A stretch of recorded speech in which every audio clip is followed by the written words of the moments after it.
దేవునికి మహిమ కలుగునుగాక.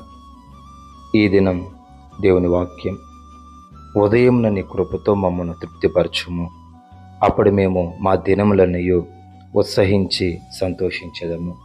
గమనించినట్లు కనుక ఇక్కడ మోషే మాట మాట్లాడుతున్నాడు. ప్రభువా, ఉదయమున నీ కృపతో మమ్మల్ని తృప్తిపరచండి, మేము మా దినాలంతా ఉత్సాహంతోనూ సంతోషంతో ఉంటాము అనేసి మోషే అంటున్నాడు. చూడండి, విలువైనది దేవుని యొక్క కృప, అమూల్యమైనది దేవుని యొక్క కృప. అటువంటి కృపతో గనక దేవుడు మనల్ని తృప్తిపరిస్తే, అటువంటి కృపతో గనక దేవుడు మనల్ని నింపినట్లయితే గనక మన దినాలు ఎలా ఉంటాయంటే సంతోషంతోనూ ఆనందంతోనూ ఉల్లాసముగాను ఉత్సాహభరితంగా ఉంటాయనేసి లేఖనం సెలవిస్తూ ఉంది. కాబట్టి గమనించండి ప్రియమైన దేవుని జనాంగమా, ఎటువంటి పరిస్థితుల్లో ఉన్నా, ఎటువంటి కష్టము నష్టము వ్యాధి కలిగిన పరిస్థితుల్లో నీవు ఉన్నా సరే, దేవుని యొక్క కృప కొరకు కనిపెట్టుకో.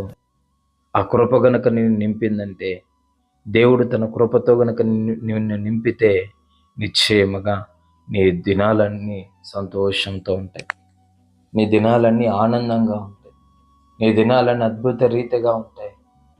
నీకు ఎన్ని శ్రమల మధ్యలో నువ్వున్నా సరే, ఆ కృప నిన్ను బలపరుస్తుంది, ఆ కృప నిన్ను ధైర్యపరుస్తుంది, ఆ కృపయే నిన్ను నిలవబెడుతుంది, ఆ కృపయే నిన్ను ముందుకు నడిపిస్తుంది, ఆ కృపయే నీ జీవితంలో నువ్వు ఎదుర్కొంటున్న ప్రతి పోరాటాలన్నింటిలో నుంచి నేను అద్భుత రీతిగా తప్పించి కాచి కాపాడుతుంది. అది కేవలము దేవుని యొక్క కృప వలన మాత్రమే సాధ్యం. కాబట్టి రెండు కృపతో ప్రభువా మమ్మల్ని ప్రతి ఉదయం నింపండి అని అడుగు. ఆ దినమంతా నువ్వు సంతోషంతో ఆనందంతో ఉంటావు. ప్రభువు ఈ మాటలను దీవించి ఆశీర్వదించునుగాక. పరిశుద్ధుడా, స్తోత్రాలనైనా ఈ మాటలను దయతో మీరు దీవించి ఆశీర్వదించి కృప ఇవ్వండి. యేసు నామములో తండ్రి, ఆమేన్, ఆమేన్.